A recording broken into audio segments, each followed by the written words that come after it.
Chris, this is Gross Models, and this is another Learn with Gross. I've decided to enter with the big boys with resin. Previously, I've been using Mod Podge for my water effects, and it works, it looks great, but it isn't ideal. It takes a long time for it to set, especially in thicker layers, and yeah, this is apparently the way to go. So I've picked up some two-part resin and hardener. Now this pack comes with a couple of measuring cups, a couple of pairs of disposable gloves, and some stirring sticks, and some instructions that don't make a lot of sense. Basically, this is 1-to-1 resin, as it says, mixing ratio 1-to-1. So you need to put the same amount of each into a mould or whatever you're doing. I'm going to be layering down some water. I can't get the pot to part, so yeah, we'll work on that. So basically, yeah, these are jammed in together so they don't actually come apart.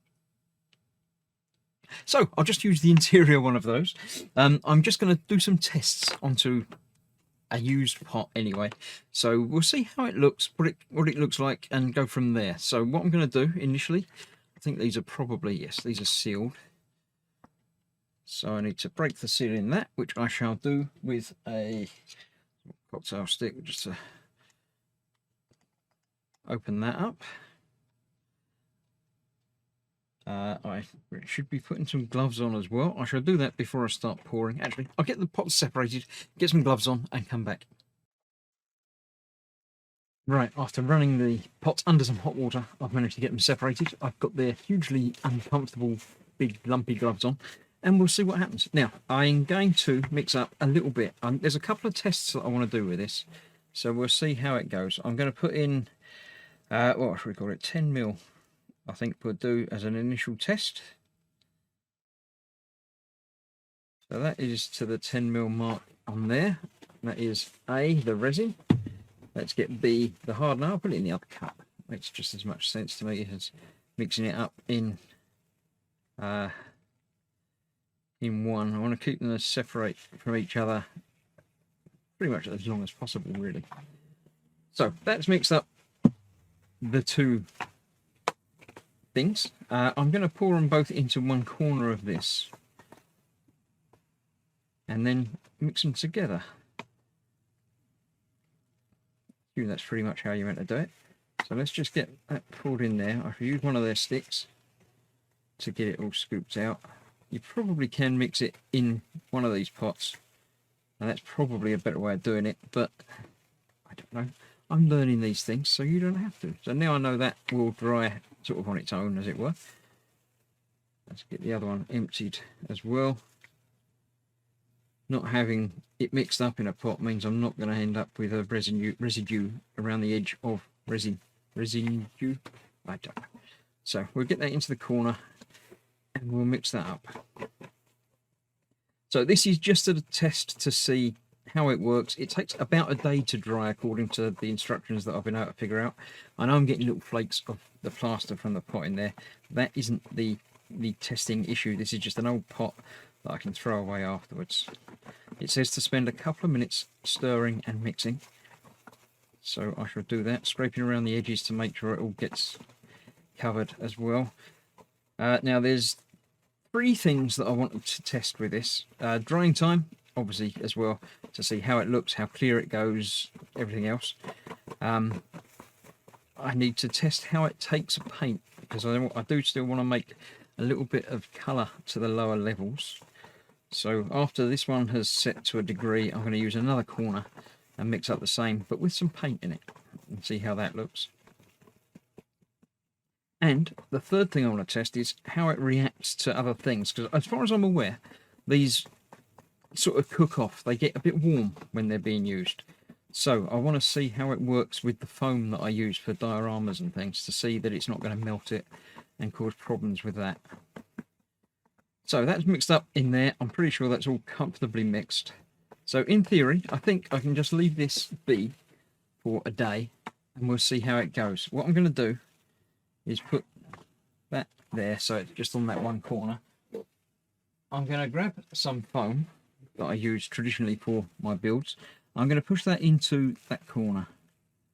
There we go. So I know I've got a sharp edge of that sitting in there. and we'll see how that dries. I'm going to come back and do the other corner with some colour, but I need to let that at least set so it's not going to tip all over the place while I mess around with it. So I'll leave that be for a little while. I'll come back, mix up some more in the other corner, and then we'll see how it looks in a day or two when it's dry. Okay, that's now set enough that it's not dribbling all over the place while I'm moving it around. It doesn't seem to have affected the foam in any way, which is a good thing. So now I've got the two individual bits to mix up one more time. I'm just going to put those in here now. I've done a little bit less this time because I don't need a large quantity for this test. So that's the first one in, and that's the second one in. Then I'll get these pots cleaned up properly as well. But next up, I need to test the colouring. So I'm going to use the blue paint that I've used before. I'm just going to put one drop. Put one drop in. One drop is a good medium to see what happens. And then I'll get that all mixed in and mixed up. And we'll see how that looks and how transparent it comes along and gets to be when I'm using a small quantity of resin and a very small quantity of paint. That's very deep and blue. We'll see just how transparent it gets when it dries up. So I'll mix this up again for another minute or two, just to make sure it is properly mixed up, all scraped in from the edges and everything. I know, once again, I'm getting some plaster in there. It's not really a fair test, but that should give me an indication of how things float around inside it as well, with any luck. So, get that mixed up. I'll leave that to set again, leaning over to one side, just like I did the first one. And we'll see how that looks once it dries up. So I'll leave it another, say, few hours for it to get sort of set the same degree as the other one, and then we'll put it out of the way for another day and see how it looks. Now, I'm not being careful about air bubbles or anything like that, because this is, again, another test for that to see if that's going to mean air bubbles appear in it or not. So, leave that tipped over like that. I'll put it on the bottle this time, and we'll see how that looks when it dries up.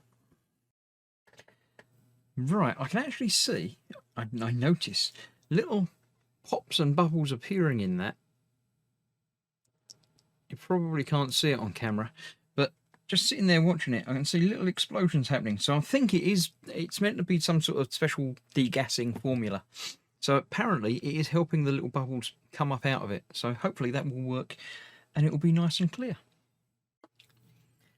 So that's been about 18 hours since I poured the first one, and a little bit less since I poured the blue, but it works. It's dried. It bends a little bit, so I don't know if it's still going to cure and dry a little bit further, but it does the job. It hasn't affected the foam at all. I put some in on the blue one because I wasn't sure if this edge piece used to be like that or if it was straight across, so I deliberately made this one straight across, and it's perfectly okay. So it's fine to use with this sort of polystyrene.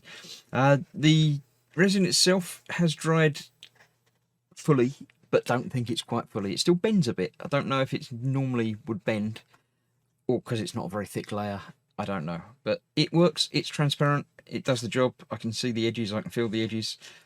So I shall go ahead and use that in future projects. Now the blue is quite blue, but still transparent. So one drop for that or a little bit more resin than that would obviously work okay. Different colours will give different effects, obviously, but it does the job. So I shall be using that going forward. Hopefully this has been a little bit of assistance to anyone else trying to use some. The resin I used was Imi Home.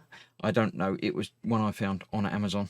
It does the job. It works. You measure an equal part of each and mix them and then pour them and then leave it. Work time 30 to 40 minutes. Demold time, I don't know about that. Fully cure 3 to 7 days. So no, it's not fully cured yet. You've got to leave it a week. But I'm happy with how that works. It's obviously workable now to put another layer on top. So every day you can add some more to it. So I shall do that beginning now. Thank you for watching. Stay safe. I'll see you soon.